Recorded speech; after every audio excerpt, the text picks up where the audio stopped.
tradition, which is concerned with physiology.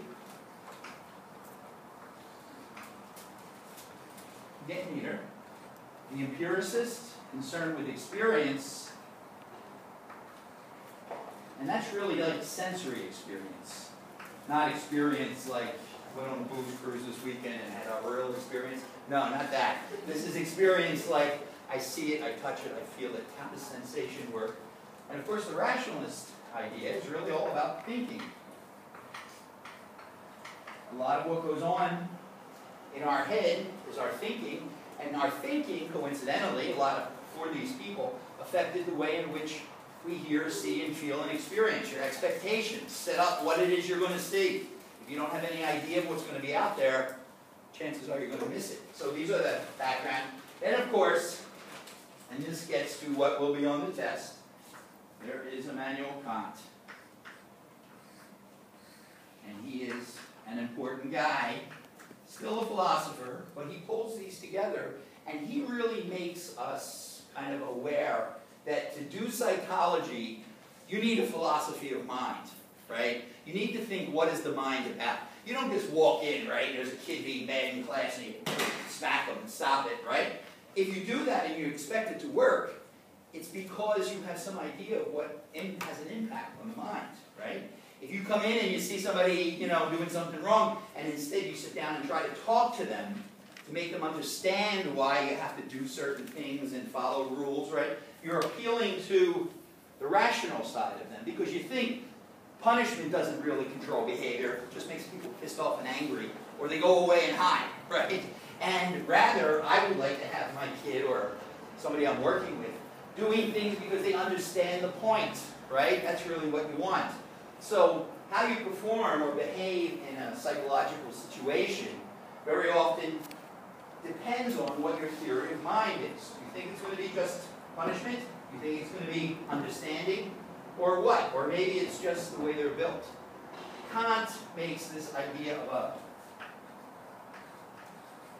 a model of mind important. Okay?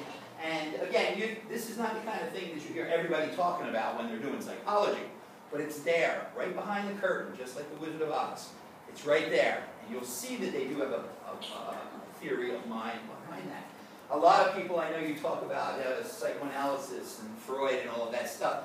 And that stuff works depending on what you think the mind is really like. And a lot of people don't realize it. They use those terms, defense mechanism, you have a big ego, and that kind of, and it's like, wait a minute, very often you hear that stuff and you say, like, what are you buying into? Do you really believe that stuff? There's more behind a lot of psychology, and it has to do with this model of mind. Now, Kant's model of mind, which you need to know for the test, is kind of complicated. It says, how should I drew this different ways, but that there is experience floating along, but it's not defined. It could be many different things, right? You can slice the world in many different ways. How you slice it is going to be dependent on sensory experience, what you feel, what you touch, the things that are right there involved with you. But even there, they're not going to give you everything you know. That's going to give you the experience, right? You know whether you're sitting on a hard chair or a comfortable chair, whatever the case might be. But still, it's not well defined. In fact, the only important thing that the sensory world is going to give you is give you information about time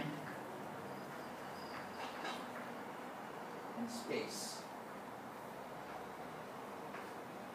You'll know where you're sitting and how long. You'll know if you're crazy, how you feel about your future, like you're going to die tomorrow. Time will come into it. Time and space comes in every experience because we are sensory creatures. And we have experience through the sensory system. And that's going to dictate very general intuitions of time and space.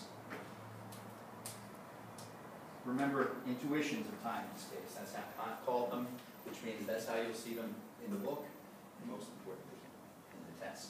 The other thing you're going to need when you're dealing with experience here as it flows along is understanding, or as Kant said, the categories.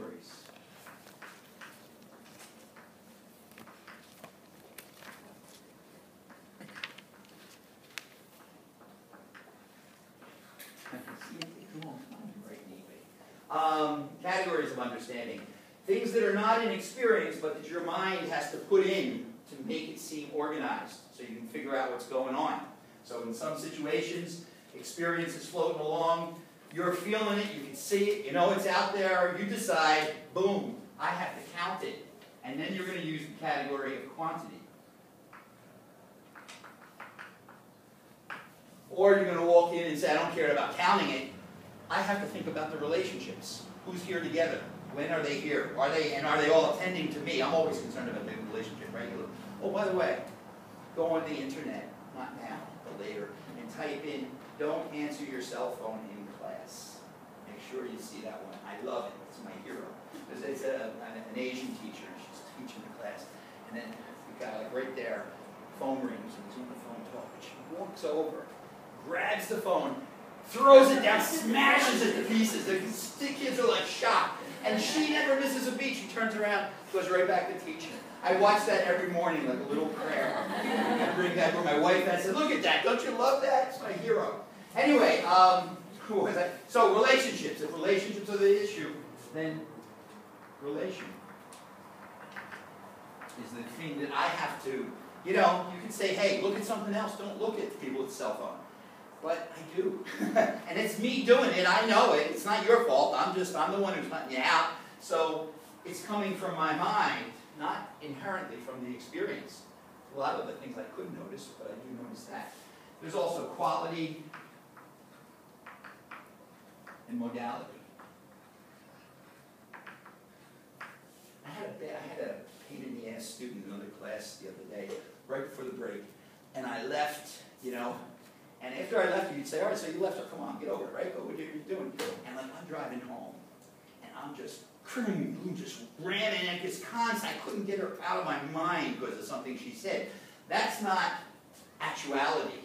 In fact, in class, I didn't really say anything. I went, and I let it go. But in potential, in terms of possibility, I kept going back to the classroom. That's what modality is. It's a little strange one. Those are the four you need to know, the categories of understanding. Remember also, while I'm here reviewing about Kant, that a lot of this is contained, of course, in the Critique of Pure Reason, an important book, which actually was, I have to tell you, that was an important book for me. It changed, like, you know, I don't know if you've ever read something where, like, it just changes. You don't read anything else the same way after a while. Now, the trouble with this is it's hard to read. It takes you a long time, and you got to really kind of study it. You can't just, you know, like you're reading on the toilet. You got to read it a little slower. But once you get it, sometimes you get, you know, you get hooked, and you go, whoa, I just can't look at anything any other way again. So remember, it's in the Critique of Pure Reason. Another thing to remember, because I know it's in the book, and because I know it will be on the exam. You can't read little hints. It will be on the exam. Is that a lot of this got started because of David Hume, who was an empiricist. And he talked about the problem of causality.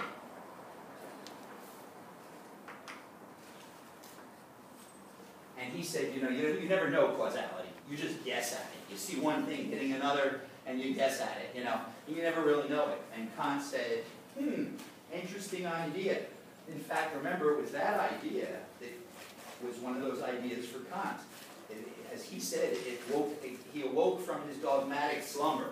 It's like a kick in the butt, you know, like, wake up, buddy, and smell the coffee. And he did. And it was a situation where he read Hume, and he said, he's right, you know. Goes contrary to the way I'm thinking, but he's right. Now I have to figure out how can I understand him and still make sense of the way I do my work. I remember, actually, if somebody had asked me a powerful exchange, not a book or anything, that really got me going.